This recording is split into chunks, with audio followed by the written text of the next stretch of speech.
America, 10 hat.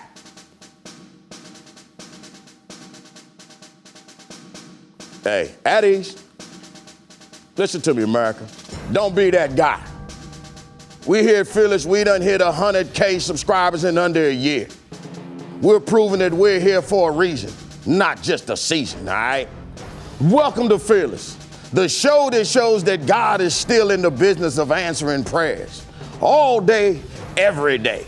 And no, I'm not talking about the Dallas Cowboys performance of that old Starship single. Remember, we built this city? Y'all remember that song? We built this city. We built this city on rocks of blow. Hey, look here. Don't say Uncle Jimmy didn't tell you so, but I told you so. Also, quick question. Is it just me, or has anybody else realized that Ezekiel Elliott's lips is about as black as the bottoms of Jason's feet? Okay, I'm sorry. That was wrong. I apologize. The bottoms of Jason's feet really ain't that black. I got a little carried away. Anyway, listen here. They say be careful what you pray for. And based on that, hey man, Fearless Army, no, Jason was not attacked by a group of wild banshees. But hey, nonetheless, I digress. And today, we have two of the smartest guys in the industry. And I'm talking about none other than Mr. DHS himself. And I'm gonna talk about Delano Squires. You know, Mr. Darn He's Smart. Y'all don't know this, but y'all know what the D stand for. Delano don't cuss, okay? Anyway, and we also have the original Show Me Bro, my guy, Mr. TJ Moe. Hey man, they're both live in the studio today. Woo! Won't he do it, Fearless? Yes, sir! Come on now. Listen, and for the first time on today's show, we have Virgil Walker and Miss Katy Faust. And they're gonna be here to talk about, let's just say, gender bender stuff, okay? Anyway, man, it's that time, man. It's that time to act like Tulak. We need to hit them up. We need to hit the subscribes. And personally, I find it amazing that Jason would ask for 5 stars and not ask for 5 guys, but hey, give it to him. Give me the dilly dilly if you feel me. And hey, go purchase some merch, get swaggy with it. Ladies and gentlemen, let me just put it like this. In the words of Snoop Dogg, okay, check this out. 1, 2, 3 into the 4. Let's give it up for the man they call Delano. Delano Squires, ladies and gentlemen, give it up.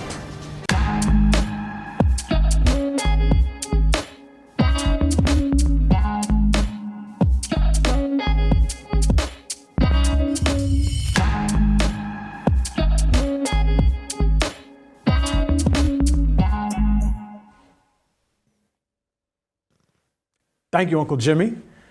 I'm grateful to be filling in for Jason today. And in honor of the General, El Jefe, I'm gonna light a fire. So just for today, just call me Pyro D. Let's go. Yesterday was Martin Luther King Day, a holiday created to honor one of this country's most important figures. Dr. King worked to heal the country of the illness of racial discrimination. His successors prefer to keep the body politic sick, often by fighting for some of the things he fought against. To put it bluntly, Dr. King's activist heirs have betrayed his legacy. Dr. King lived his life working to make America's deeds live up to its creeds. He spoke boldly about the hypocrisy of a nation founded on the equality of all men, legalizing the subjugation of some men because of skin color. His successors have a much different agenda. Jesse Jackson and Al Sharpton shared Dr. King's roots in a church tradition that has always seen social activism and moral formation as intertwined. They should have continued to fight for the things that hold Black people back from fully reaping the benefits of a free and open society. Good leaders adapt to the times. So those fights may have been over public policy or self-destructive cultural practices. Instead, they turned the civil rights movement into the racial grievance industry. Subsequent generations have continued the downward trajectory. The movement used to be powered by people who believed in equality under the law. They fought so that skin color would not be a barrier to opportunities. Now the movement is powered by people inking book deals and collecting millions in donations from middle-class blacks, guilty whites, and big tech CEOs. The worst part of this transformation isn't the fact that activists have gotten rich. It's that their ideas only improve their lives, not ours. They have a perverse incentive to paint America as a hopelessly racist country. That is why I can't imagine someone like Dr. King would support Ibram X. Kendi's belief that the only way to remedy past discrimination is present discrimination, and the only way to remedy present discrimination is future discrimination.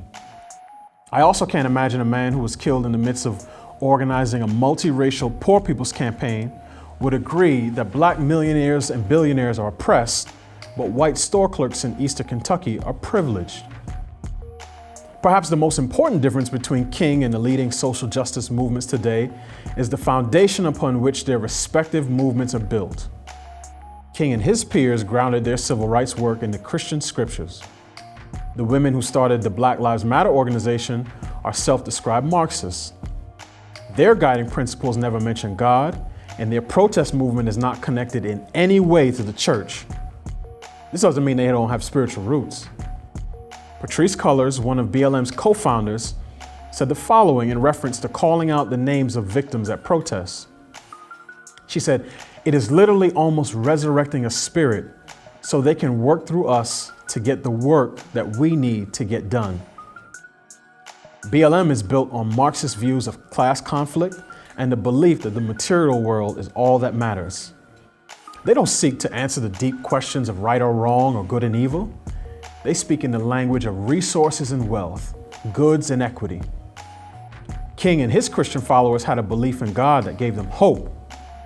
They believed love could overcome hatred. Today's activists seem to be filled with anger and despair. They threaten violence when they feel they've been denied justice. King's activism produced optimism. BLM's activism produces nihilism. This is probably why it's so rare to find a happy radical. Dr. King also differs from today's activists because of his willingness to apply the same moral standards and loving critiques to African Americans that he did to whites. After committing to banishing discrimination and segregation from every aspect of American life, King said the following in a 1957 speech in Birmingham. He said, "And another thing, my friends, we kill each other too much. We cut up each other too much. There is something that we can do. We've got to go down in the quiet hour and think about this thing. We've got to lift our moral standards at every hand, at every point. You may not have a PhD degree. You may not have an MA degree. You may not have an AB degree. But the great thing about life is that any man can be good and honest and ethical and moral and can have character." Black Democratic politicians, pundits, activists, and academics today would say this type of rhetoric promotes what they derisively call respectability politics. But Dr. King knew that you can't demand someone treat you as priceless when you treat yourself as worthless. Another lesson today's activists should have learned from Dr. King is that the rejection of moderation often leads to more radicalism.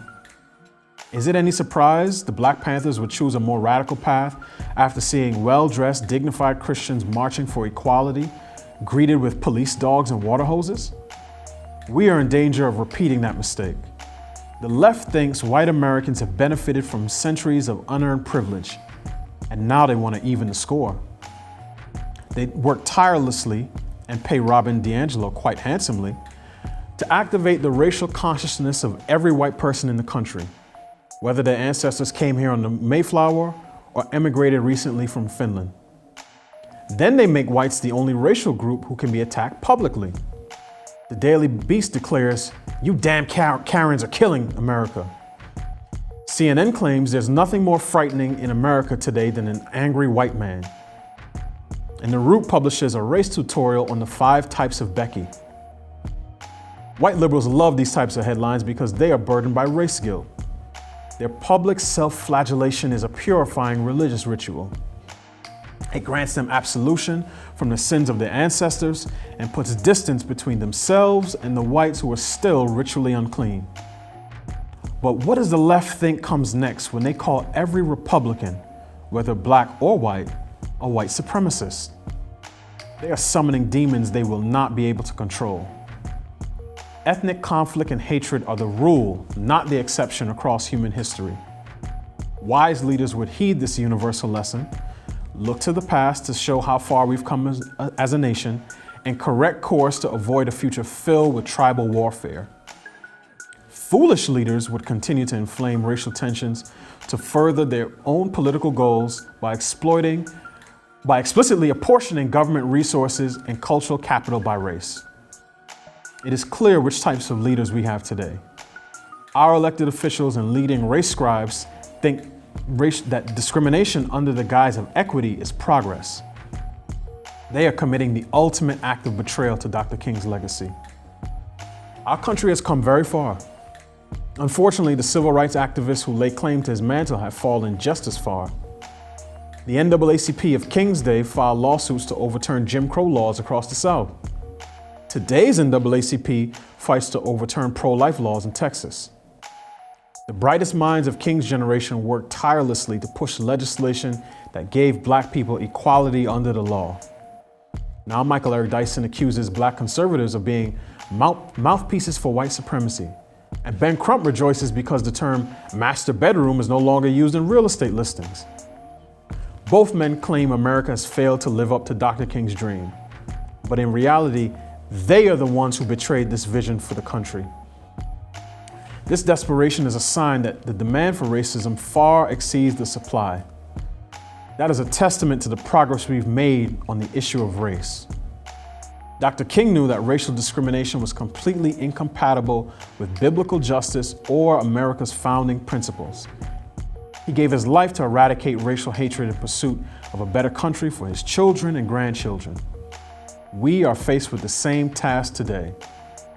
We have new challenges that he could never imagine, but we should heed his call to see our common humanity as more important than our skin color.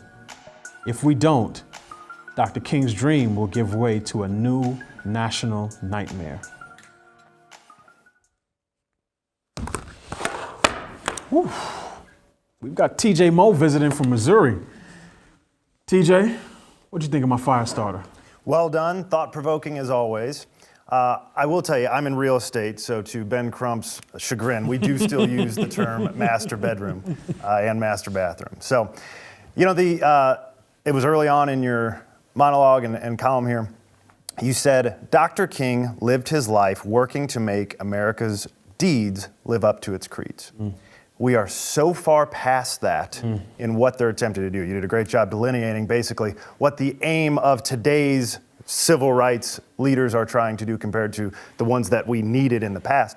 I think this is a problem with every movement in everywhere you go, but America specifically.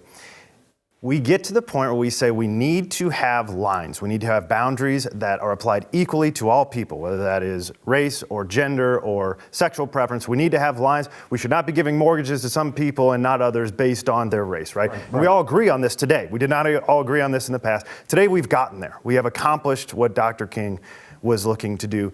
In the eyes of the law, we are all equal. If you can find me a racist law, please let me know and we'll go take care of that. I'll fight right there with you. But the problem is, you still have your civil rights activists. I put them in quotes because they're not looking for civil rights. Right. And they don't know what to do, but they're progressives. They need something to do. So to feel like they are doing something, because they look around and they say, look, there's still disparity, and people can't handle that, right? If outcomes are not equal everywhere you go, then now they're looking. Well, we can't find racism in the eyes of the law, but it's obviously still there because we don't have the same outcomes. I think the problem is, we have not figured out as a society how to transition from fighting for equal treatment in the law to taking personal responsibility for our own actions. And that is all people. I mean, personal responsibility is a lost art. And so instead of saying, hey, look, what are the rules of the game? And how does someone succeed in these parameters? We've gone screaming past that and said, I don't care what the rules of the game are. There is a disparity in outcome and we need to fix that. And so now we've gone into crazy world instead of trying to figure out exactly what we need to do, which I thought obviously in your column was explained well. And that's why I thought it was important to bring up Ibram Kendi, because I don't think any sort of modern intellectual is as clear a contrast to Dr. King as Kendi. Kendi literally says that we need present discrimination to remedy past discrimination and future discrimination to remedy present discrimination. So, I mean, in many respects, the racial justice movement has gone from civil rights to social wrongs, because when you tell someone, hey, you can't get monoclonal antibodies, or you can't get into a particular school, or you can't get a particular job because of your skin color, not because of anything you've done, but because of what people who look like you did 200 years ago, I mean, again, that's as far as you can get from King's vision of the world. So that brings me to one of the questions I had for you. My contention, and again, I mentioned this in the mono, is that if we continue down this path, right, where every conservative is a racist, no matter how moderate, no matter if they're a squishy conservative, right? If every conservative is a racist, at what point do the more moderate conservatives get pushed into more radical spheres, both of the internet and just American social life more generally? So at what point do the Mitt Romney fans end up in the hands of Richard Spencer? It's a good question.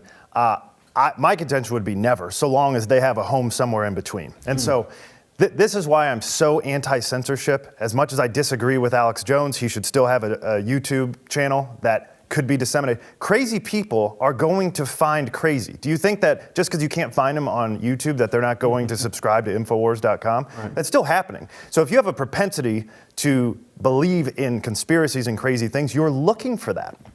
So I don't think it takes a crazy racist conspiracy theorist to stand there with a flag and say, hey, they don't want you over there, come here. There's so much room in between. This is why I think the fracturing of our corporate media is the single best thing that could happen to us. And it's a little counterintuitive, because if you look back, MASH's finale had like 100 million viewers, and it was something that brought us all together. So we could all, you and me and everybody else, watch that. It was all of America. And you'd say, well, it brought us together. That it's good for us to be watching the same thing, and we have something in common and we can all talk about it. Today we've got Netflix, and there's 10 million different shows. None of us are watching the same thing. Exactly. And it's like, I've got a list of 45 Netflix shows that I need to get to at some point. We're never going to get there. And so the likelihood of you and I enjoying the same show is small. At the same time. Yes, exactly right. And so we won't be talking about it. Game of Thrones was sort of the anomaly there, where we're all sort of watching it at the same time. So it would be counterintuitive that fracturing is good, but I actually think the fracturing is good largely because our corporate legacy media is all running the same direction, and it's not the right direction. So when guys like you and I, you have obviously Jason Whitlock, Glenn Beck, Ben Shapiro, you go down the list, Jordan Peterson, people that are actually saying, hey, look, there's crazy over here, there's crazy over here. You've got a home right here. Right. We believe this is the rational place for you to be. Come plant your flag with us, and we will try to move forward in a place that I think the conservative platform has changed just like the liberal platform has changed. But you still have if you actually read about conservatism, you have your general ideals. So instead of running to your corner and making it race-based or based on anything else, and we've gotten to the point where now it's, we have single issue voters. I mean, Virginia just lost the entire state based on critical race theory. By the way, I'm glad they lost the state. I'm not glad it was based on a single issue. I think conservatism is a winning platform, and you need to plant a flag somewhere in the middle of, you don't want to be Richard Spencer, but you certainly don't want to be, even Bill Maher, you could make an argument, is to the right of center or right at it now, and he's a classic liberal. And so there needs to be a home. That's why I think a place like The Blaze, creating a home for those people, is as important as anything that's going on right now. Yeah, absolutely. I mean, I totally agree. And I think one of the things, coming out of the MLK holiday, a lot of people have frustration, particularly on the left, because their thing is, look at all these people on the right trying to appropriate MLK when he would have stood against them on CRT or reparations or whatever other topic. But I think the same thing can be said for the left, right? And I think there's a way in which we need to be able to be honest about our past, to be honest about our history and our heritage, the good, the bad, and the ugly. And I think when you talk about MLK, I think everyone prefers sort of a dead hero to a living legend.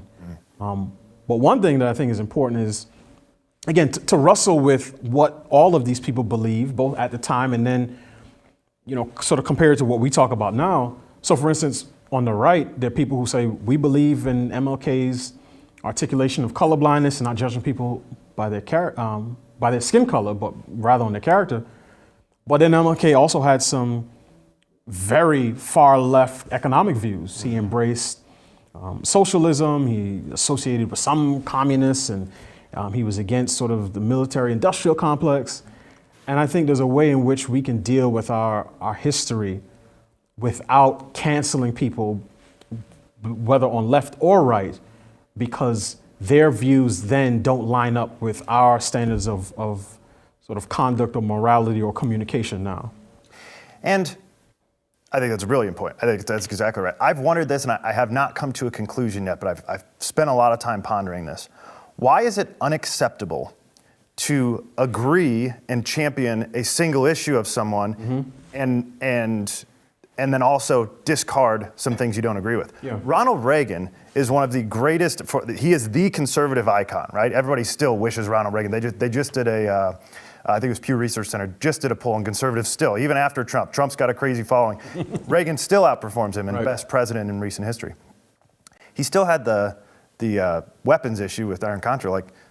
He still said some things about, quote, assault rifles that I don't agree with. It's like, why do I have to embrace everything? I'm not Ronald Reagan. Right. So I am not held to everything Ronald Reagan said. Why is it that if you are on the right and you agree with a lot of things Dr. King said, you have to agree with everything? Right. It's like, it's a very dangerous thing. It also, I think, it lends to the tribal issues that you're talking about, that we all have to get behind someone who says that, why do I have to agree with everything somebody said? Dr. King perhaps would not have been famous if he only ran on his economic policy. Would we even know his name? Good point.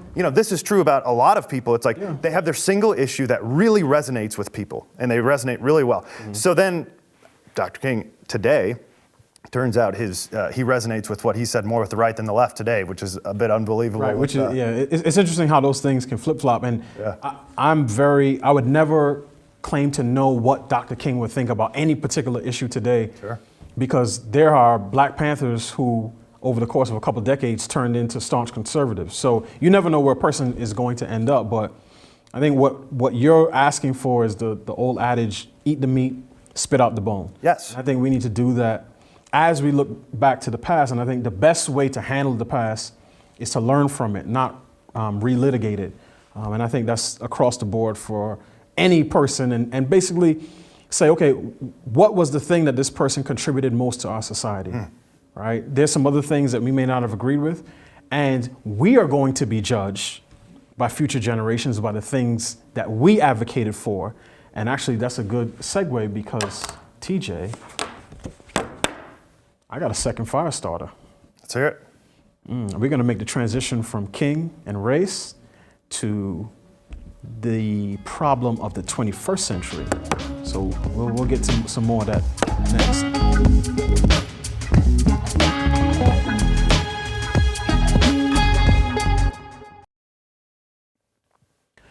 So Virgil Walker's on deck, but let's get right to the second fire starter. W.E.B. Du Bois famously said that the problem of the 20th century was the problem of the color line. We celebrated Dr. King's birthday yesterday to acknowledge everything he did to help the country resolve that problem. Now we have a much different threat to confront. The problem of the 21st century will be the rejection of the gender binary. In less than 10 years, the mainstream position on sex and gender has shifted radically. Caitlyn Jenner is out of the closet. All of the people who believe in biology have taken its place inside. The same people who have spent over a year telling the public to trust the science when it comes to masks choose to ignore the science when it comes to human anatomy. They also police speech with ruthless aggression. One wrong pronoun can get a person fired or fined. Here's the truth. Whether you're grounded in Genesis or genetics, there are only two sexes, male and female. Conditions like intersectionality don't change that norm, they reinforce it. So how did we get to the point where basic biology is treated as heresy? The answer is simple. For although they knew God, they neither glorified him as God nor gave thanks to him, but they became futile in their thinking and darkened in their foolish hearts. Although they claimed to be wise, they became fools. Our folly comes at a high price. This issue gets the most attention when it comes to athletics. Names like Lia Thomas, CeCe Telfer, and Fallon Fox are familiar to some sports fans. But the single most important job of one generation is to create the next generation. How can people who are confused about the definitions of man and woman make a new generation? What hope does a country have when most of its most educated and powerful people use terms like birthing person and the masses nod along in agreement like sheep? What exactly is exceptional about a country in which headlines like transgender man gives birth after grinder one-night stand while transitioning, and he gave birth, he breastfed. Now he wants his son to see him as a man, run in public, major publications. How long does a civilization have before total collapse when the following quote is accepted as normal?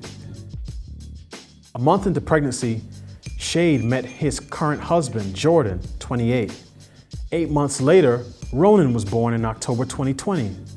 Now the pair are raising the child together with the support of friends, the trans community, and the Satanic Temple Church, of which he's a member. How much have our views on the body and the family changed when the featured Father's Day essay on CNN in 2018 included this quote? But when it comes to lessons learned as a toddler, there are some things Sebastian wants to teach Jackson, father to son. One of them is how to pee standing up, something Sebastian does with the help of a detachable prosthetic. We are in a battle for truth. If we lose this, there's no telling how bad things will get. In his last speech before he was assassinated, Dr. King said he'd been to the mountaintop. He said he didn't fear any man and wasn't concerned about how long he lived because he just wanted to do God's will. We need that type of fearlessness. My desire to return to our senses on gender is rooted in a desire to do God's will. The lie that gender is all about feelings dishonors God's intricate design for man and woman. Encouraging people to embrace that lie is neither loving nor kind. The color line determined the society our ancestors endured. The gender binary will determine the societies our descendants inherit. We need to be willing to tell the truth, even if people hate us and call us names. If not, America will have a generation of confused, depressed, and mutilated children who wish we were willing to die on our hill.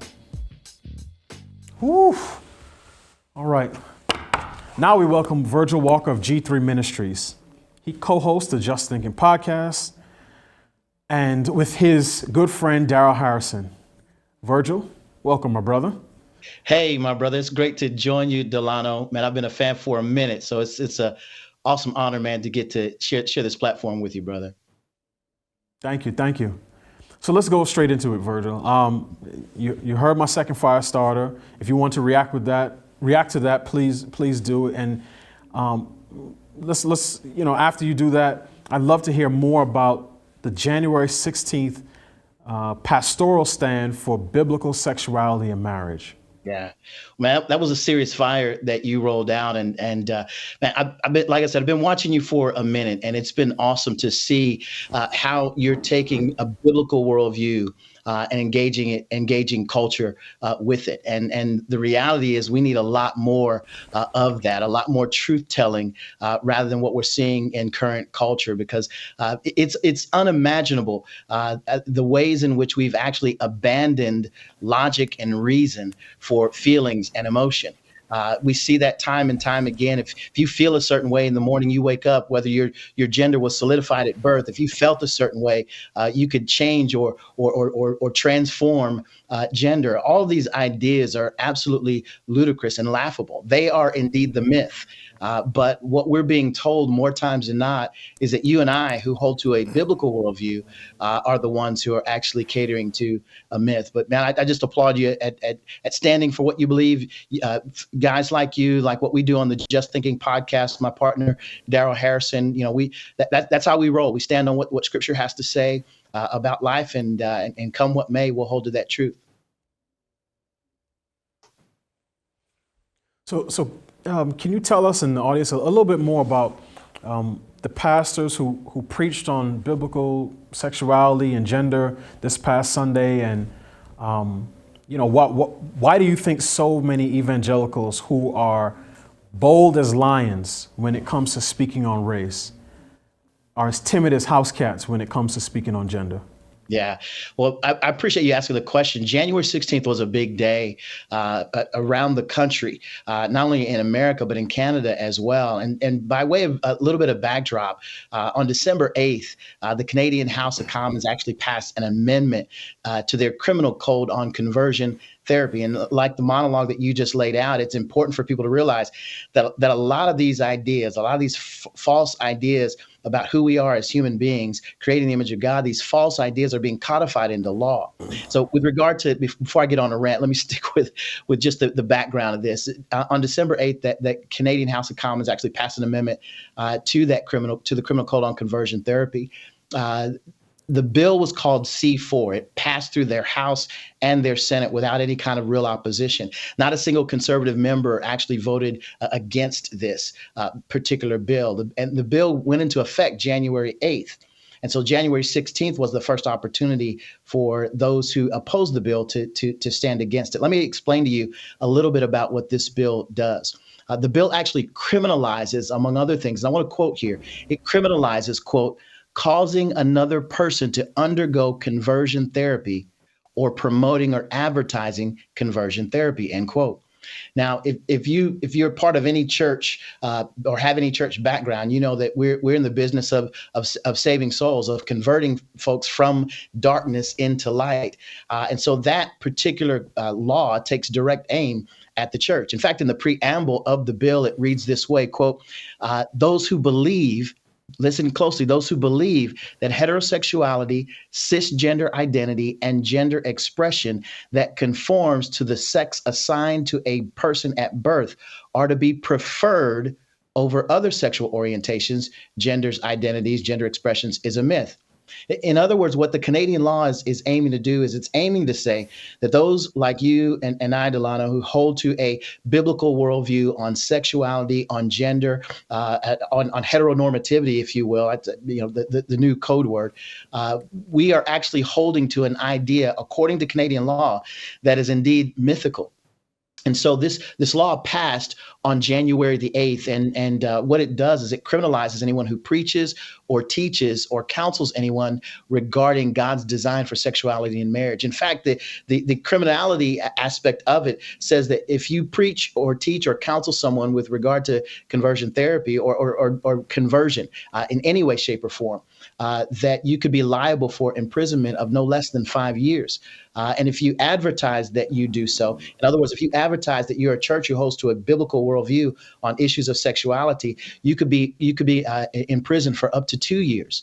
So realizing that this law was in place, our friend James Coates, a dear friend of ours of the ministry here at G3, but also he is the master's seminary graduate, which connects him to Grace Community Church out in Southern California with Dr. John MacArthur. Pastor James Coates sent an email to Dr. MacArthur and let him know about this bill and what was taking place.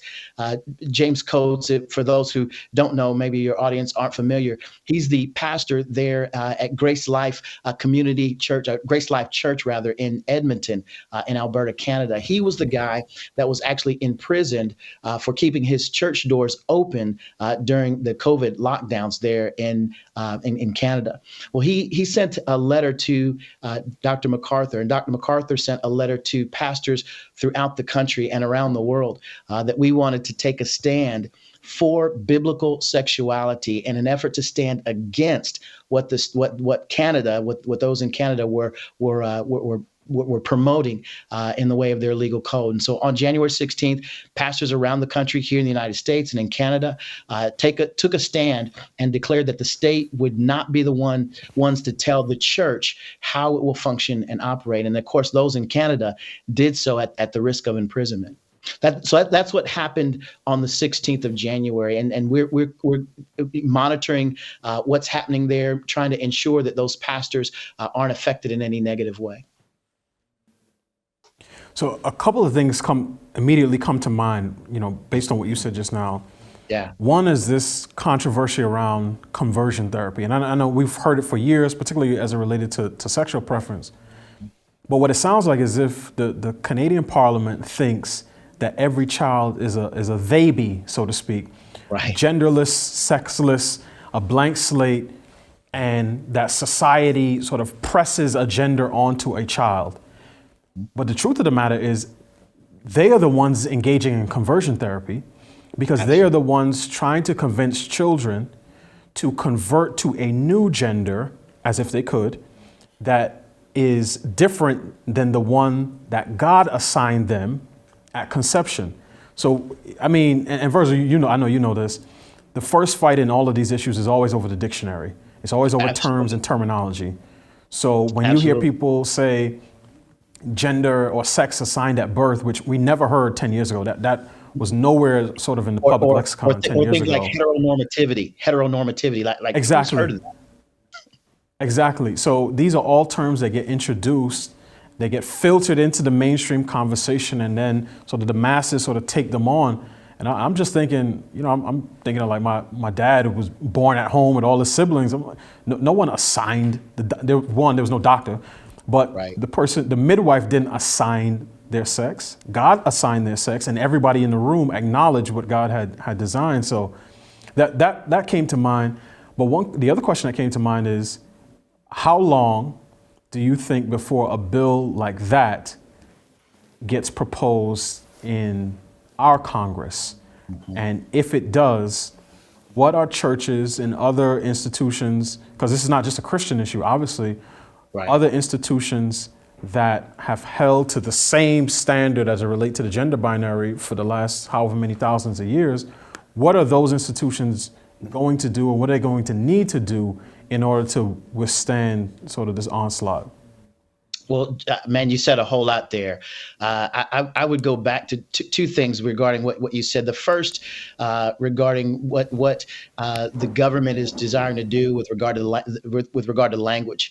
They're deconstructing language. That's an effort. That's the first thing that they try to do in an effort to insert a new idea. They deconstruct language. Well, we've got to redefine marriage in order to deconstruct it. We have to redefine what it means to be male or female in an effort to deconstruct it. I'd only add to what you said, Delano, by saying that what you're seeing happening is not only are they wanting you to identify with the idea that there's an assigned gender by birth outside of what God dictates, they're also wanting to replace parenting. They're basically telling parents that they're liable for criminal charges if they make the determination that to act in a specific way regarding a child's gender at birth. And if they seek to obtain any treatment outside of any kind of therapy for that particular child, or bring them to church, or give them any kind of a biblical worldview, again, they too would be liable under the law of the land. And so those two things are at play. The other question you asked, which was about what is the church going to do? How are they going to function? Truth be told, And it goes back to something you said in your opening monologue, which was, being willing to stand and die for what you believe. Too few churches, too few pastors are actually willing to take that kind of a stand. Too few pastors are willing to stand on the shoulders of the martyrs of Scripture and say, you know what, this is what I declare. Whatever may come, whatever will be, will be. I'm willing to take a stand, and so too few churches are actually doing that. So so for those who are and are willing to take the stand, I think you do what Scripture dictates, which is stand upon the truth of the Word of God, and declare that truth in a culture that absolutely hates the God of Scripture. So Virgil, I was going to ask a question about parents and children and schools. But even before we get to parents, right? The last 2 years we've seen, particularly with the issue of COVID, a lot of Christians have been talking about the role of government, the role of the church, the lines of authority. And I really want to know, for the people who've been tenderized to believe that the government, even self-professed believers, that the government is the highest authority and even the church must sort of fold under that. What are they going to do when the government says, we don't like what you are teaching your children about gender and sexuality, and because of that, we're going to come and take them from you, right? What are those churches going to do? What are those parents going to do?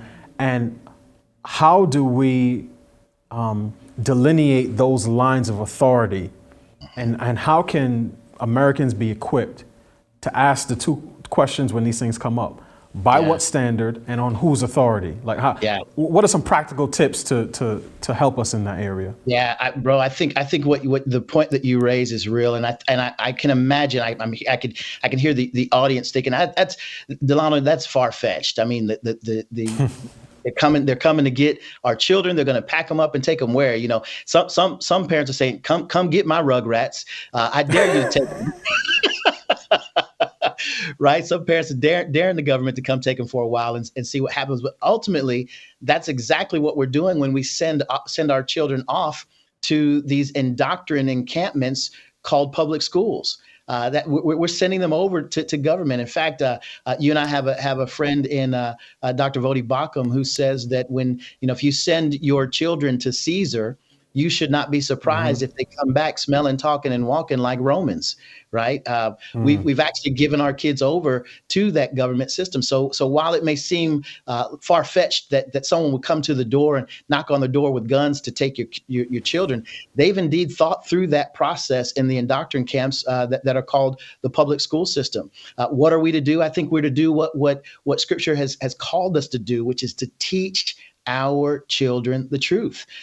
Scripture is clear that when they rise up in the morning, when they lie down at night, as they walk in the day, that we have a responsibility to teach them the truth of the Word of God. And we've abdicated that responsibility and handed that responsibility over to the government. We should not be surprised by what we're seeing as our own children are coming home from these indoctrination camps, calling us, all kinds of racist and sexist and bigoted, homophobic people, because we've given ourselves over to this ideological, to this ideology that is antithetical to a biblical and Christian worldview. Great points, Virgil. It was a pleasure to see you. Good talking to you. I hope we can do this again soon. You got to have me back, man. We got to bring my brother Daryl on as well, man. Looking forward to it. Thanks so much for having me, Delano. We'll do. Sounds good. Thank you, Virgil. TJ, what do you think about that conversation with Virgil? He's great. I got to start listening to that podcast. Yeah. And I'm going to throw a curveball at you, TJ. Yep. What would your response be if you heard that the local government where you live, or federal government, said, TJ, you and your wife can't teach your children what you want, right, according to your values, as it relates to issues of sex and gender and sexuality. And we're going to send our social workers in to monitor you. And if you don't comply with us, we're going to have to remove your children from you. What would the TJ Moe response to that be? I'd be in jail. I think you would too. I would. We'd be there together. We'll share a cell. That'll be fine. And then we'll solve all the world's problems. Right. We'll hear it. So I thought a lot about this. You and I actually talked about this at dinner yesterday, and there was no gentle way to say this. So we're doing things at this point. So it's one thing to have the societal outcasts have fringe beliefs, and then the rest of society to say, free country, do what you want, you know. We will look after your children if there's child abuse, but in general, do what you want to do. You know, if Lia Thomas is 22 years old, 21 years old, if that dude thinks he's a girl now, you know, so be it. You can't compete with the girls, but do what you want. You know, Caitlyn Jenner's 50-something years old. Right. Like, dude, if you want to, okay, wear a dress. I don't care. But when it gets to children, we are in a very different scenario. I'm not sure there's a more destructive thing you could do to your children than to encourage transgender behavior. Think about this as a child. Okay, I told you this story yesterday and the general expectations of what a child wants out of you. I've got an 8-month-old. She's just learning to stand up. Okay, she's got all these toys and things that she grabs onto, and they're smart enough, the makers now, to dull the edges so they don't get hurt too bad. But they stand up. She stood up the other day, and she went to go grab onto something that wasn't there, hit her face right on this toy. And I will never forget the look she looked up at me as though to say, why did you let me do that? I will never forget that look. If she could speak clear as day, those are the words coming out of her mouth. Yeah. She was begging for boundaries and protection. Okay, so biology is a boundary. So you think about a 4, 5, 6, 7, 15-year-old kid. You don't know anything about anything, nothing, okay? So what you are doing, the same thing that you and I are doing. We showed up to the show today, so what time do we need to be there? What's the address? Where are we going? What are we talking about? We were setting boundaries of how do I succeed in this environment? What are the rules of the game that I'm playing today?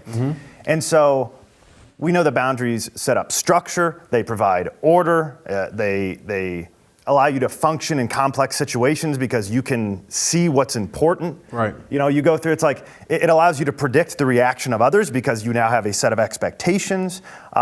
You come into the world knowing absolutely nothing. There are thousands, millions, however many years set before us. We've been in America for 250 years. We have a general set way of how things go. And people know this. And you as a parent are going to sit there and say, I don't know, you tell me. Yeah, exactly. To a 4-year-old. You tell me. Angelina Jolie and Brad Pitt right now, they had a 2-year-old daughter that decided at age 2 that she wanted to go by John. And now they're treating her as a boy. It's like 2 years old. And they're being applauded for this. I think Kate Hudson is doing something similar. And people are being applauded. It is the biggest dereliction of parental duty that I can imagine. Absolutely. The statistic to this, I mean, this is, look, you and I know structure is good, right? Family structure leads to the best success in the world. Amen. The suicidality rate, the attempted suicidality rate amongst transgenders is 42%. Wow. Okay? And this is found, I mean, there's a couple different places. The National Transgender Discrimination Survey is where that came from. There's a new study from the American Academy of Pediatrics, 42%. And it actually leans heavier one direction for whatever reason. It's 30% for transgender females, so guys who think they're girls. Okay. Right? It's 50% for girls who think they're guys. Interesting. Yes, there's a... So I've heard, not as it relates to transgender children, but even from Jordan Peterson, that women attempt suicide more frequently at a higher rate, but men are more successful. Yeah. So that's interesting that you brought up that statistic. But I mean, I agree with you. What could you do that would be worse than setting up? Just forget the rights and wrongs and morality of everything. Yeah. What could you possibly do that would harm your child more than setting them up to have a 40% chance of suicidality attempts? So here's the thing, the pro-trans side would use that statistic and turn it back at you. What they would say is, the rate of attempted suicide is the reason why you need to affirm people in their new gender. They would say, if you don't, TJ, if you don't affirm Lia Thomas, then these are their words, she is going to be more likely to harm herself. But I think the data shows that even after transgender individuals get, on hormones and gender reassignment, their rates of suicide are still much, much higher than the national average. So boil that down, that's bullying, right? Mm-hmm. Do you know who has some of the lowest suicide attempts in the country? Black people. Yeah, I know. Who's been historically bullied? I know. So it's like, if you're saying it's because of how you're being treated, it comes down to your personal stuff. So, and look, there's a lot of studies on this stuff. There is some evidence that once they actually go through their hormonal changes and everything, that it drops a little bit. But the reality is, this is a question we should be asking. I think we asked once upon a time and we have gone away from it. I cannot figure out why this is not part of the discussion. Why is it that we're trusting your mind and not your body? Why is it always that, hey, you are a girl trapped in a guy's body? Mm-hmm. Why can't it actually be you are in a guy's body and you're confused? And we need to dive into that and figure out why it is that you think you're a girl. And you, at 7 years old, how the hell do you know what a girl's supposed to feel like? And that's a good question. And really is one of the only areas in which we do that, because if a guy said that he's a guy trapped in another guy's body, then he would get recommended, go to treatment, go to counseling. Psych ward around the corner. Go to the psych ward. But if he says, no, I'm a guy trapped in a girl's body, then he goes in the affirmation path. But there's one thing that you said that I really want to press in on about, you talked about Angelina Jolie. My contention is that if the transgender movement was started at a Jiffy Lube, none of us would be here. Because those people don't have the cultural cachet, the name recognition to really bend the culture in any particular way. But even going back, and I think you and I are old enough to remember Bill Nye when he was sort of a science guy. But if you look at Bill Nye in the 90s and Bill Nye right now, two totally different people. Actually, I think we have that clip. Can we go to that? I'm a girl. Could have just as easily been a boy, though, because the probability of becoming a girl is always 1 in 2. See, inside each of our cells are these things called chromosomes, and they control whether we become a boy or a girl.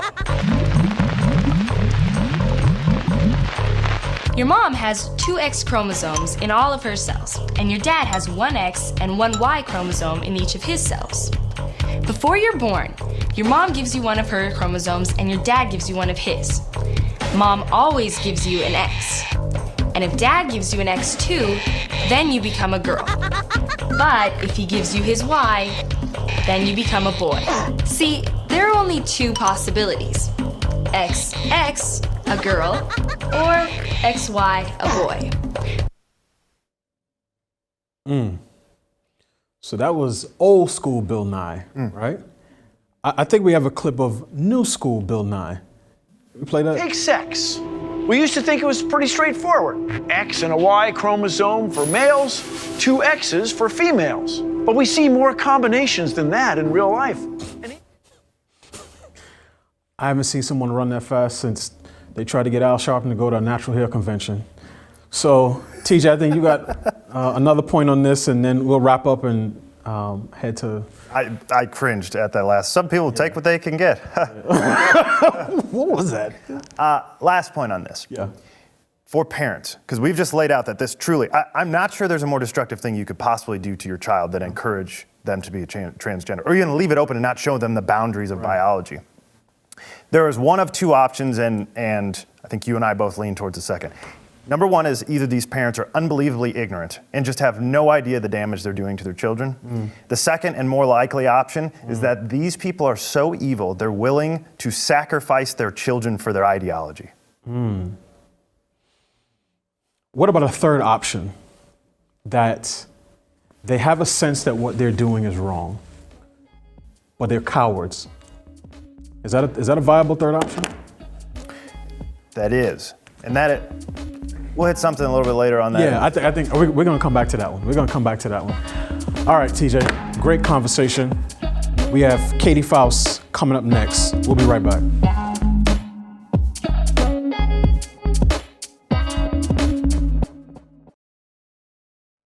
Welcome back. So now we're going to go out to Katy Faust.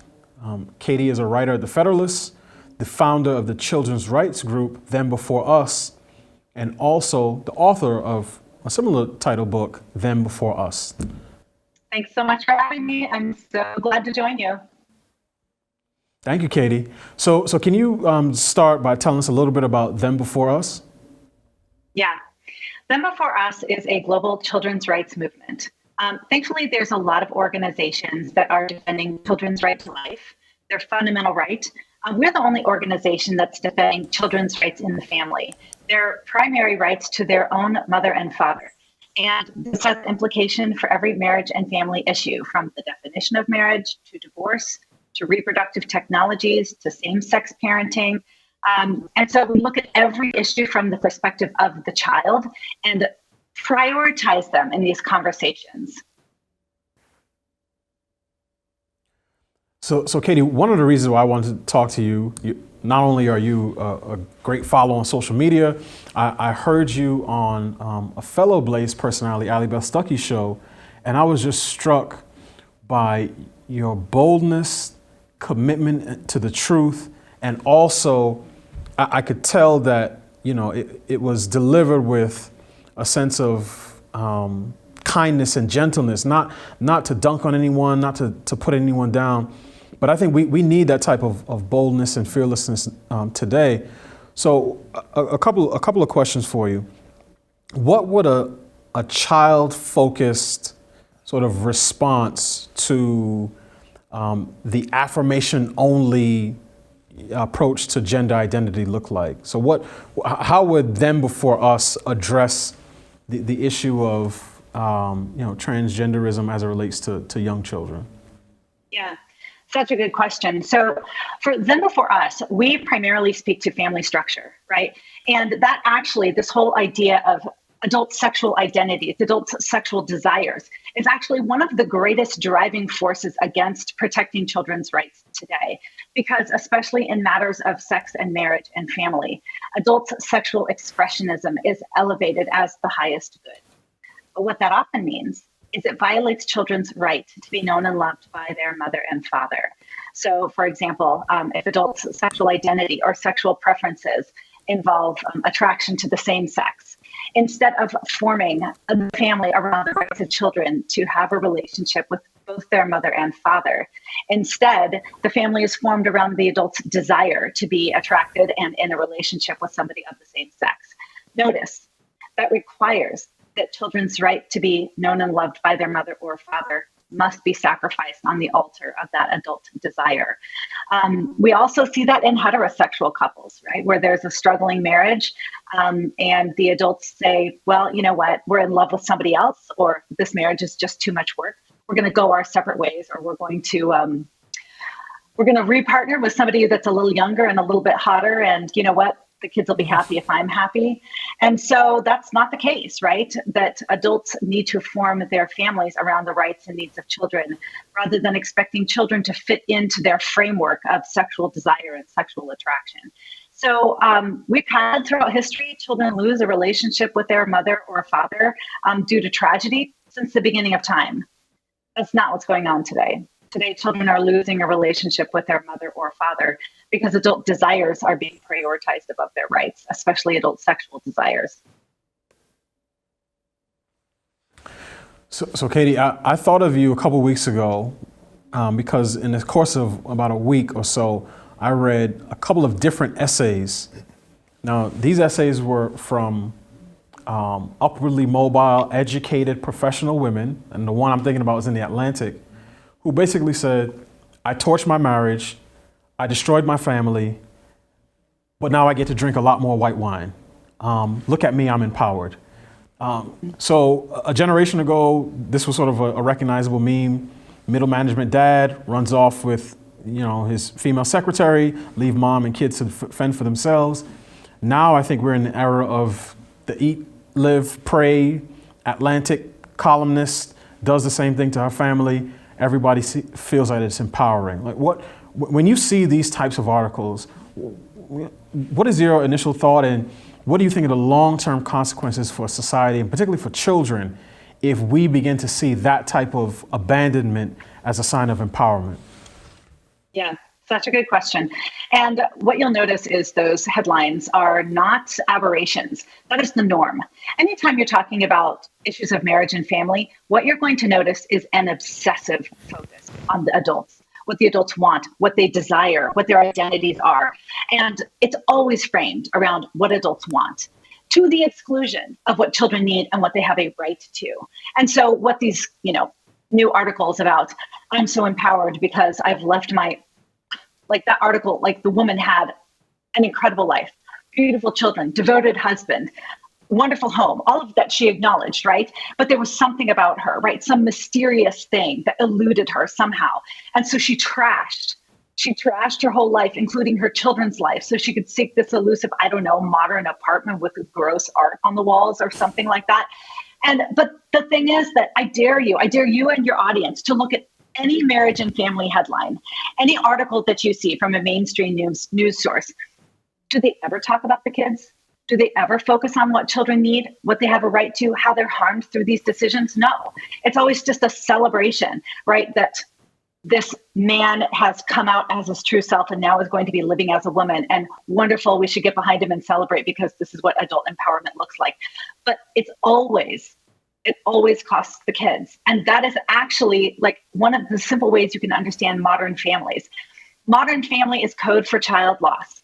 The child always has to lose something to be in that family. So one of the things we do at Them Before Us is we seek to, in essence, train people to look at all these marriage and family issues from the perspective of the child.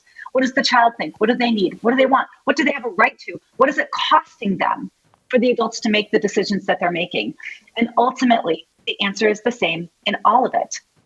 All adults need to do hard things, right? The woman who's feeling like her marriage is a little bit boring probably needs to get some therapy or some counseling to spare her children of the lifelong loss that goes along with split households and split lives, right? The adult who experiences same-sex attraction is going to have to do the hard thing and form their families around children's needs and not their desires. The single mother, the single woman, career woman who would be an incredible mother, she needs to do the hard thing and refuse to go purchase sperm and create an intentionally fatherless child. So this idea of children's rights, first of all, it helps us see the issues differently, and then it helps us make different decisions about our own lives. And that is prioritizing what our kids need over what we want. So Katy, going back to the issue of gender for a quick second, what do you see as the long-term prospects for family formation if outlets like The Atlantic and the New York Times make it so that, our major institutions don't even acknowledge differences between men and women? So if we obliterate the gender binary, how are we going to form families in the future? Well, isn't it interesting that sometimes the gender binary matters incredibly, right? You've got laws in California that are requiring that there's a certain percentage of females on all of their corporate boards. We celebrate when women of the right ideological persuasion are elevated to the Supreme Court, right? In a lot of institutions, the left seems to think that gender is really important. Oddly, they have waged a relentless campaign against the one institution that gets the gender balance exactly right every time, and that's the family.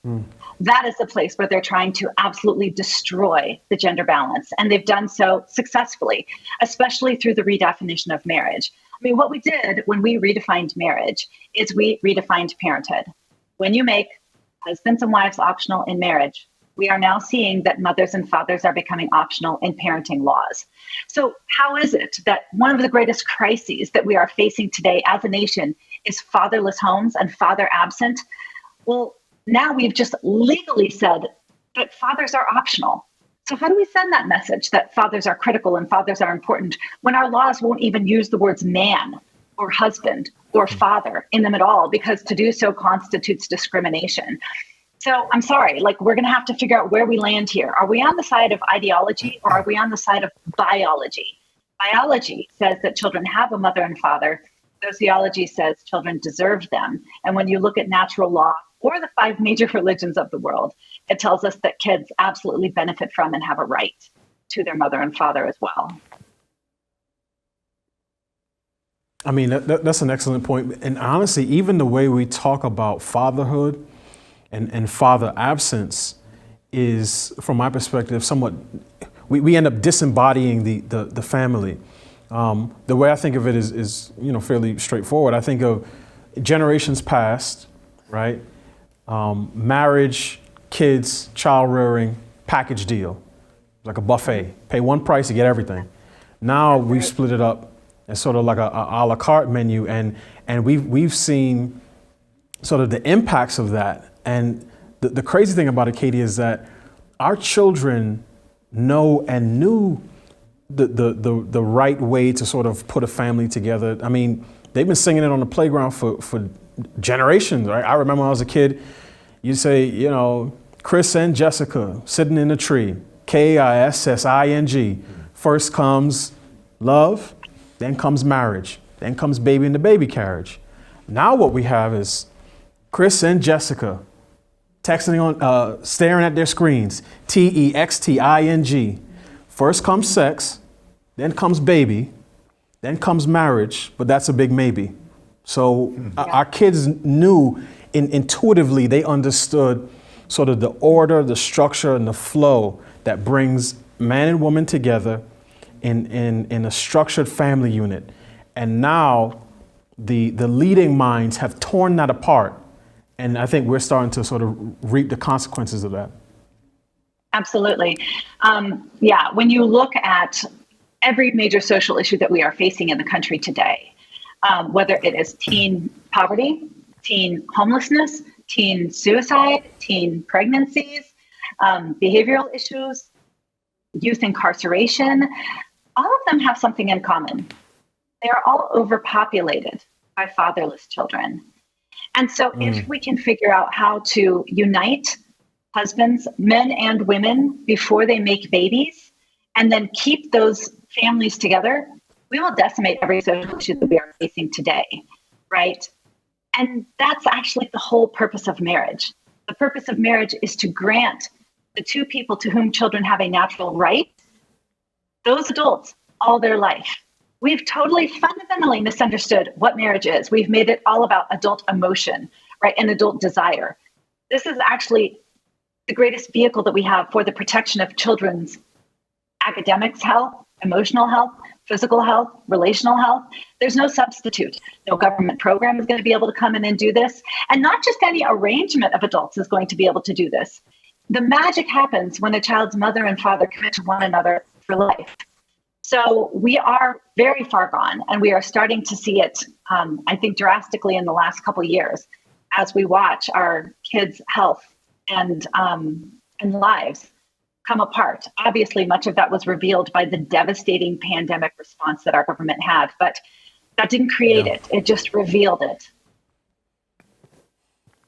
Yeah, I mean, I'm with you. I think the breakdown of the family is by far the single biggest social issue facing this country. And I think one of the things that's happened over the years is that this issue used to be sort of framed oftentimes as a black issue, right? Because the rates of out of wedlock, childbearing have been going up since the 1960s in the black community. So I think it crossed over 50% in the 80s and has been over 70% for quite some time now. But what you see is that among every sort of racial or ethnic group in the country, those rates are going up. And for whites, it's higher today than it was for blacks in, the 1960s when the Moynihan report came out. But the other thing, and we started the show talking about Dr. King and how some of his sort of activist heirs have destroyed his legacy. It is one of the most frustrating things to be a black man, married to his wife, have 3 kids, and promote marriage and family, which again is a universal good, and to have the people who are most likely to criticize me be other, typically college-educated black folk. That is incredibly frustrating.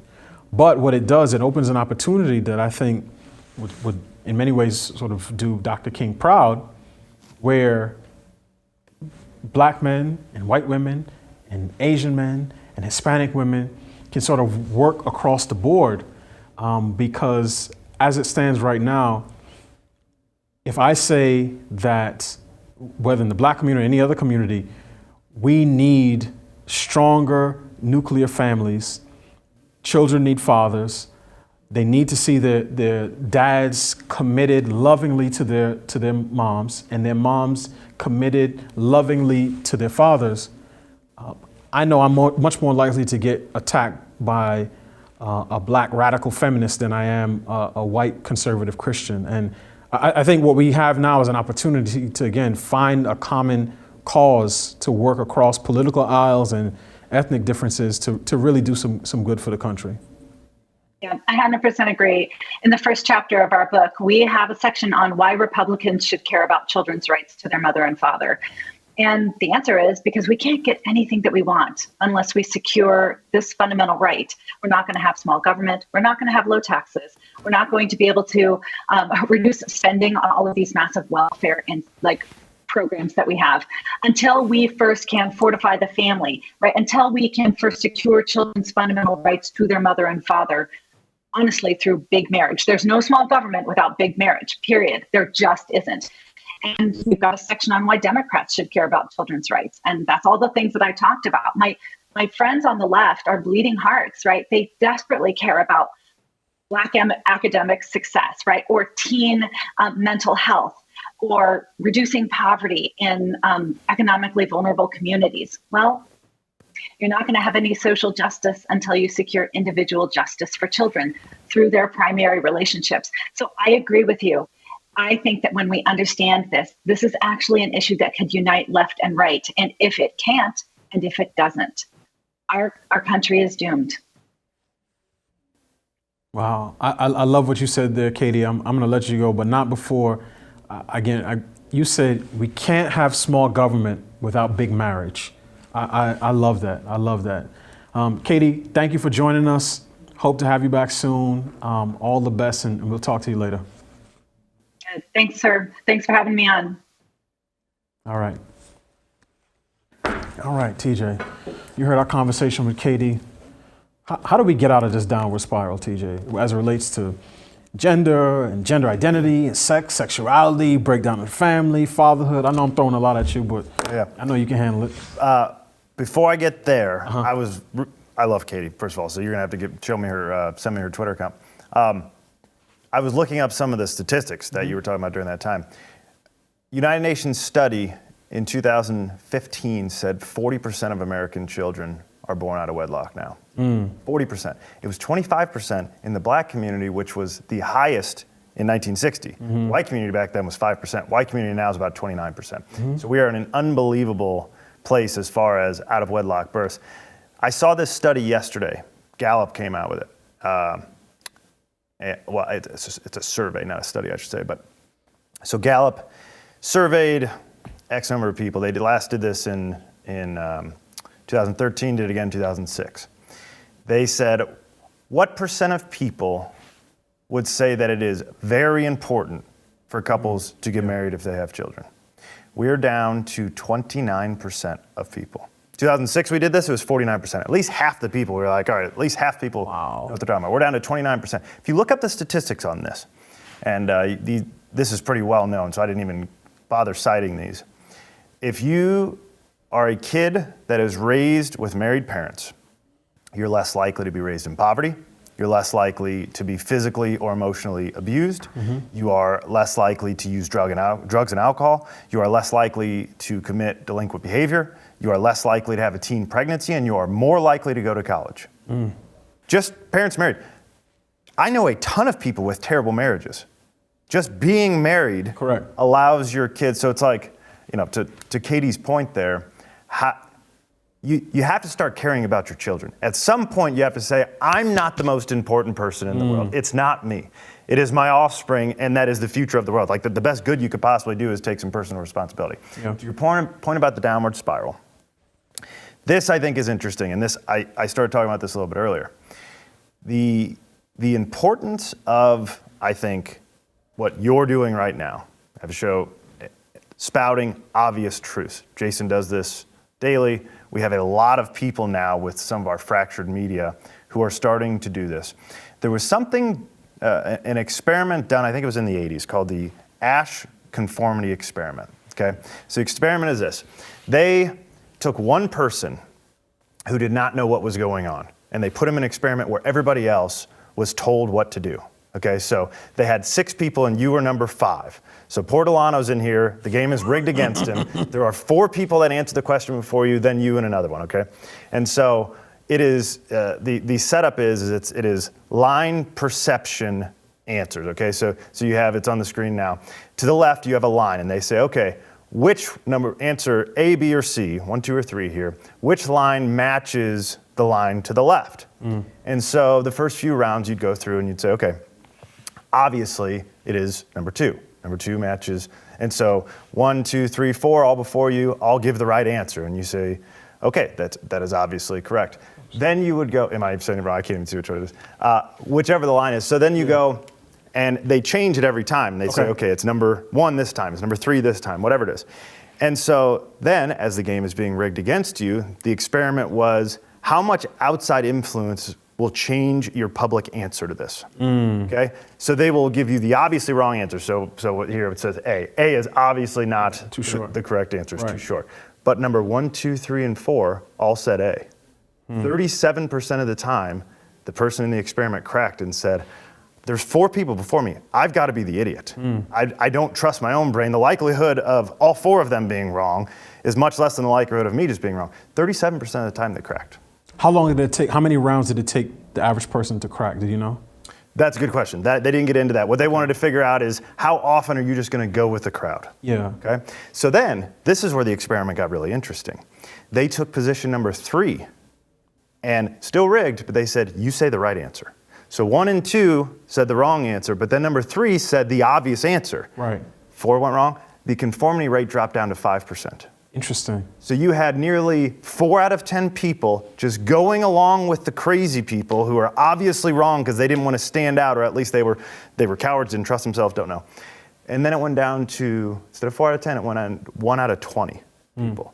So how we get out of this spiral is people like you who are willing to stand up here and tell the truth so that other people, this is the other interesting part of the study. Yeah. When they surveyed later, hey, did that person who agreed with you have any impact on your answer? No, of course not. Yeah, that's absolutely right. They said no. They had warm feelings against him. They're like, no, I mean, I knew and he knew, and then that was good. So they don't even know that you are unlocking their courage, but you are, just by sitting up there. How do we get out of the spiral? We have guys like you, me, Jason Whitlock, the people who are willing to stand up there and take whatever criticism on a national level so that they can do it on a local level. I tell you, people need to start sending their kids to University of Missouri, TJ. I mean, that's some good stuff.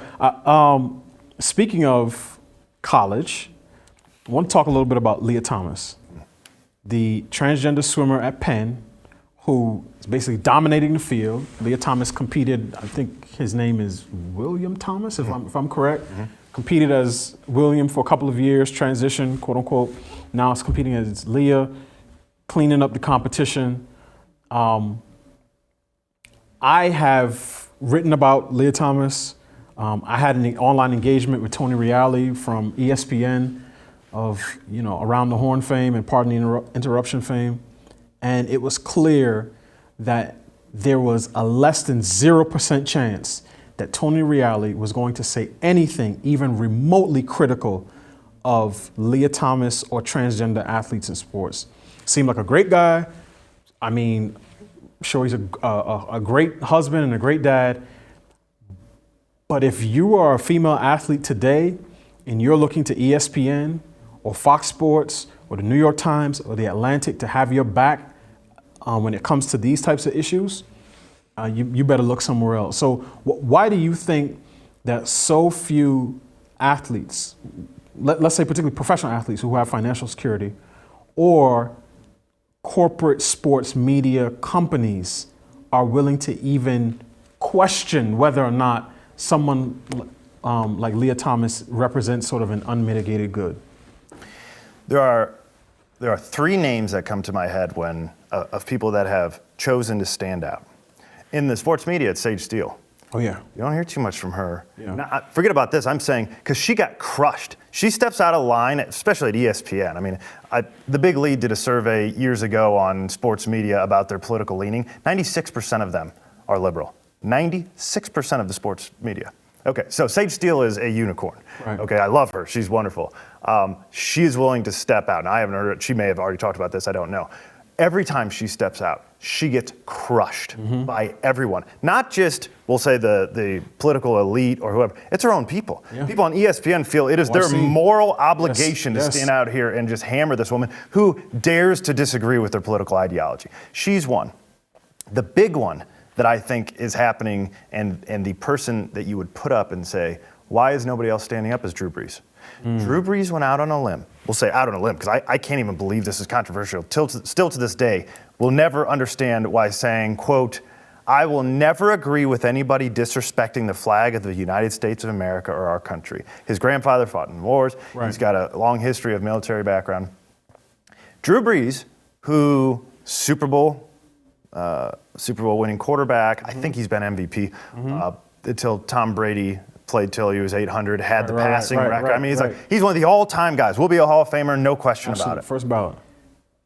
Late in his career, this isn't rookie Drew Brees. Late in his career, after he's already won Super Bowls, after he's already leading the NFL in tons of categories every single year, he goes out and says that his own teammates go to town on him. Malcolm Jenkins made a 4.5-minute video about how disgusted he was with Drew Brees. And his own guys, Michael Thomas, one of the best receivers in the league, came out. LeBron James is tweeting about it. You know, it's like Emmanuel Sanders, Ed Reed. Ed Reed, I remember. Ed Reed went to town. It's you're like, well, Ed Reed made a video. What did he say? He said, I'm paraphrasing here, but it's basically, I see Drew Brees is still trying to hold the black folk down. You're like, okay, so if Drew Brees, by the way, I cannot in good conscience continue to support someone who will cower to the woke mob, and he did that. Yeah. So, and then they tried to have him explain afterwards, because he has a social media post where he came out and basically apologized for just not understanding and not knowing.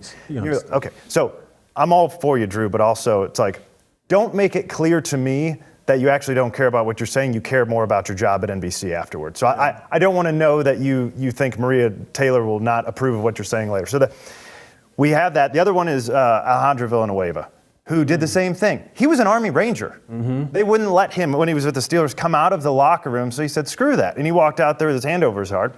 And then he backed off even. So one person after the other. Now, I don't think Sage has ever backed off, actually. So I brought her up. She's got some serious courage. Yeah. The rest of them, one by one, have gone against the grain and then backed off and said, I'm embarrassed by my actions. That's a quote from Alejandro Villanueva. Yeah. I'm embarrassed by what I did.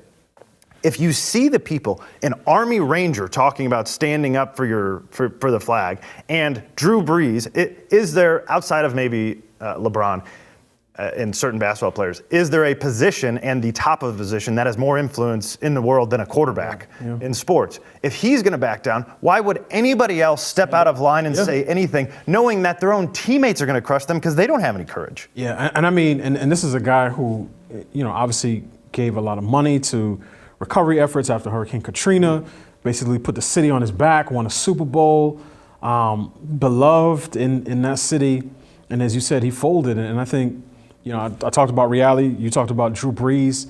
I think we have something on Michael Phelps, which, again, really hammers this point home because, he's the king of swimming. So can we go to that? He said, I don't know what it looks like in the future. It's hard. It's very complicated. And this is my sport. This has been my sport my whole entire career. And honestly, the one thing I would love is everybody being able to compete on an even playing field. Now, this is a person who knows what it's like to swim at the highest level. And he must know that being a biological male confers certain physical advantages. This is not how does a person feel about themselves, it's how is a person's body, how does their body function in the water? And Michael Phelps, the best that he could give was a, VP-like answer. Every day is the right day to do the right thing. And that day is now. It's like, come on, man. And to your point, one of the reasons why it's so important to do what we do here is because the courage is just as contagious as fear. The left is great at using fear and the fear of being canceled, being called a bigot or transphobe, homophobe, racist, xenophobe. They use that fear to chill speech because they know if someone, as you said, sees Drew Brees get his head taken off, then the next guy's a lot less likely to do that. So, we just need a reinvigoration. We need a B12 shot of courage throughout the culture. As you said, Sage Steele is one of the people who's doing it, but too few are doing it, and I think we're seeing what that looks like. I mean, just think of Drew Brees is a guy who felt the need to make a statement in support of Jacob Blake, and an accused sexual assaulter who fought with the police before he was shot. Thankfully, he lived. Again, I don't wish ill on anyone, but we're at a point where our sports and our athletes, our premier athletes, feel it's a lot easier to stand up in cases like that, where everyone is going, with the crowd, than it is to stand up for basic biological reality. And if anyone should know how important it is to sort of hold to basic biological reality, it's athletes. So, have you noticed? And I know we're wrapping here, but the reason I'm so disappointed in Drew Brees is because he cracked. You do not make progress if you crack. You actually make it less likely. The next guy who did have the same courage as you now won't do it because you cracked. If you didn't crack, then you stand up and give the next person courage to do it. So it works both ways. It's like, okay, if you cower, somebody else will, but if you do it, somebody else will as well. Did you notice that the turn on this COVID insanity happened when Joe Rogan stood up and gave everybody the double bird? He said, "You people are nuts." Every day, go on his Instagram, Facebook stuff. Every day, he's going to town on the people on the left who are just have gone insane. He's the guy that stood up, and he had a good line one time. He said, "What's the point of having FU money if you never get to say FU?" That's how Joe Rogan lives his life. So he stood up. Michael Phelps, not that I think Michael Phelps knows the first thing about biology, so I didn't really expect this out of him. If we're going to Ryan Lochte, which we have not done, and Michael Phelps, who are together, for advice on what we should do for something, we're even dumber than they are for going to them for that advice. The general biology, we don't need to get too much into this, but the bottom line is men have a higher bone density. We have more fast twitch muscle fibers. We have longer limbs. We have our hips are specifically designed for locomotion. It is for combat and running fast, and that because of who we are. Women are designed specifically for childbirth. Don't ask me on this. This is actually, go read the science here. This is part of that is like how, what's happened over the years and how your bodies adapt. But the point is, why then? I read a stat, and I don't have the site here, so you guys can look it up. You can look at just the skeletal hips of someone and had a 95% chance of knowing if it's a boy or a girl, because hips have wider, shorter hips, and men have longer and more narrow hips, and that's how they're built. So it's like, why then would we put all of a man in there with every biological advantage over this woman and say, yes, but he thinks he's a girl and I don't want to hurt his feelings? The last part of this, and this irritates me, and I don't know what to do about it just yet. There is a poll that basically says it was a Gallup poll that said more or less 62% of people agree with you and I, and that is that if you are the way they worded it here, do you favor or oppose allowing openly transgender men and women to compete in the sport that they want to, right? 62% say you should play on the team that matches your birth gender. So there's a lot of people that agree with us. Here's what's a little bit disheartening. We know that men are not going to be affected by this. If a girl comes into a race with you and I, we're like, who cares? Men, 72% of them say that you should play with your gender. Women, the ones who are seriously being affected by this, only 53% say you should have to do that. So they're actively inviting people to come, and 43% of women say, well, just bring them in. I know I'm going to get my face smashed in here, but just Fallon Fox can fight against me. Why not? You're like, what? Men should always be standing up for women. But Abigail Schreier had an unbelievable article about this several months ago with Lia Thomas, who basically said, women need to stand up for women here because guys can't scream and pout and say, hey, this man shouldn't be competing against the women if the women are going to sit there in silence. And there's been a few of them that are willing to come out to Outkick and wherever else and say it under the radar, but there should be a team full of women in the Ivy League saying this is a rigged game. You should go read that article from Abigail Schreier. A couple final thoughts, and I know we're about to jump to our approval ratings, but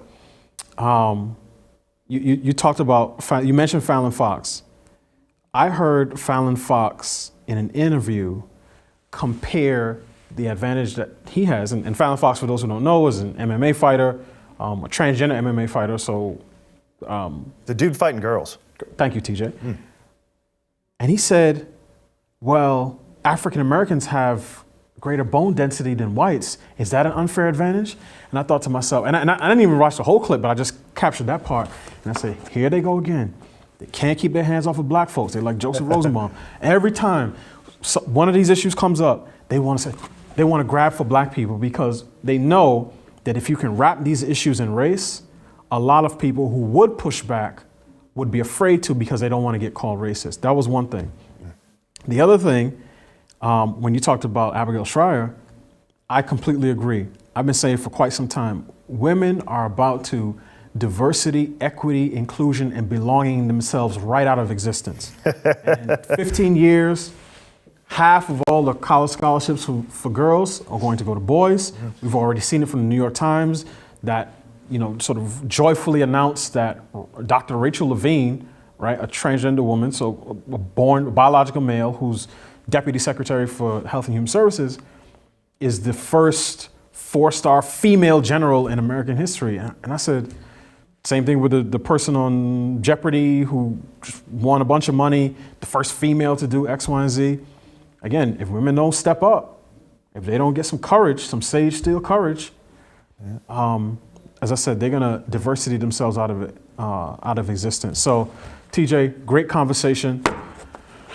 We're gonna head to the approval ratings, and I want the audience to remember, TJ said it, I didn't say it. Fellas, the hips don't lie. So if you ever have a question, the hips don't lie. Go to heaven with freedom. It's my obligation, no hate, discrimination, raising up your hands for freedom.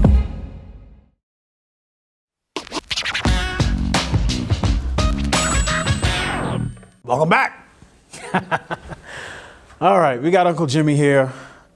Don't sound so disappointed. Nah, man. Look, I'm your biggest, Delano, I'm your biggest fan. I appreciate now, it. Come on, man. I appreciate that. Come on, you supposed to be a little more energetic. Well, on second thought, no, you probably a little tired now. You're a little winded. A little long-winded. You and TJ been out here. Yeah, we've been chopping a little bit. So is this the part of the show where I tell you how well I did and you tell me how good I look and how good I smell and all those? Because I think is that how that's supposed to go? For you, yes. Oh, well, thank you. But, and honestly, you did a great job. Truthfully, I joke and I play about you being one of the most intelligent brothers on the show. You came out here today, you and TJ laid it down, and you did a great job. Thank you. Honestly. Yeah. Is there any chance you would possibly consider moving to Nashville? Got to talk to the wife about that one, Uncle Jimmy. No, I don't want to get married. Come on, man. Come on, man.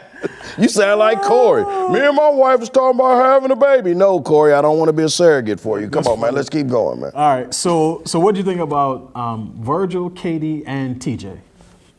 TJ's the man. He goes without being spoken of. Virgil and Katy, honestly, man, just to bring those two new faces on here, truthfully, man, we have Glenn Beck, we got Megyn Kelly, we've got Tucker Carlson, we've got Jason, we've got you. Man, we have a group of people who are out here fighting a fight that I don't want to say America doesn't know that fight's being fought. They know that fight's going on. Yeah. There's some voices, and just to hear these two new voices come in here and drop some knowledge and say some of the things they said, man, it was amazing. Yeah, I agree. I mean, it was a really good show. What's her name? What'd you say her name is? Katy. Katy said, and this is the one thing that nobody ever talks about. She said gay parents put their own personal needs over their kids. Yeah.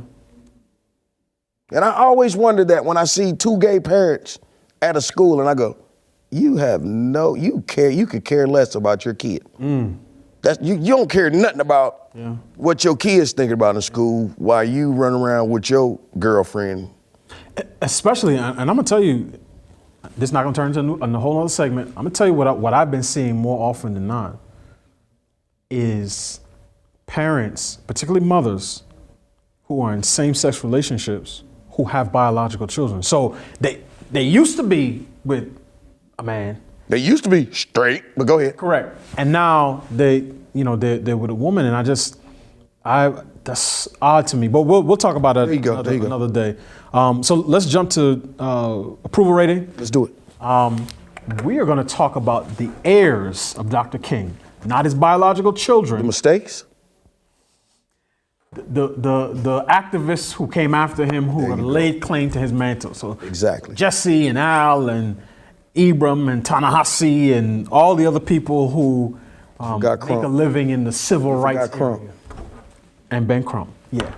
All right. So job performance, I gave him a 10. Job performance? Yeah. Ain't none of them clowns you named got a job. I give him a 0. 0. Okay, well, Uncle Jimmy. Character, I gave him a 5. I think a lot of these people are very low character because I personally believe that they often say things that they don't actually believe, and I can't stand that. Have you ever seen Al Sharpton in 1977? That was Big Al. Big Al. Perm. You ever seen Big Al with the perm? Yeah, with the velour tracksuit. Okay. Yeah, I'm with you. Are you gonna tell me that wasn't a character? Good point. I'm not sure that's what they mean when we say character here, Uncle Jimmy. Yeah. Okay. Uncle Jimmy, he's wired a little different. Yeah. Come on. All right, authenticity, 0. Ain't none of them clowns about that life, man. Yeah. None of them people care about the people that they claim to care about. They care about their pockets. Yeah, that's true. That's true. So 0s across the board. It factor. So I'm gonna give them a 20 because I think that these people have shown the ability to have staying power over a fairly long period of time. In a perfect world, all of them would have been put out to pasture. They would have been rendered completely irrelevant and obsolete. But the fact that Michael Eric Dyson can go on Joy Reid's show and accuse the incoming Lieutenant Governor of Virginia of being a black mouth parroting white supremacist ideas shows that he must have some it factor. So I give him a 20. Personally, I don't know what it is, and if whatever it is they got, I don't want it, they can keep it. I give them a 0. Oh boy. I don't want no parts of them. So if I tally that up, I'm at a 35, you're at a 25. I think we agree the heirs of Dr. King's legacy are a complete dumpster fire. Is that right? Missed miserably. Oh boy, that's not good. Oh, real quick before we go, because I didn't get a chance to ask you this. You know that the song, it says, it's the land of the free, right? Mm-hmm. And the home of the what? Brave? Chiefs! Let's go, yo! I think I hear the theme song playing. We'll see y'all tomorrow. Lord willing, Come on, man. Jason will be back. You thought I was gonna forget about that? Come on, man. Jason to deal with Uncle Jimmy with this stuff, man. I'm out of here. Yeah, man, you had TJ sitting in my chair.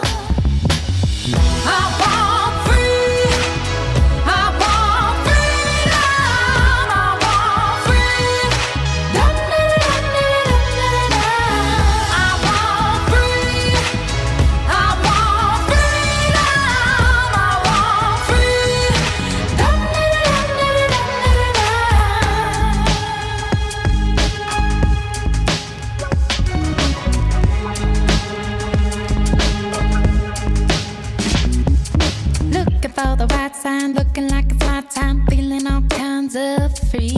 These words are our religion, all regrets and our decisions. We all wanna go to heaven with freedom. It's my obligation, no hate, discrimination, raising up your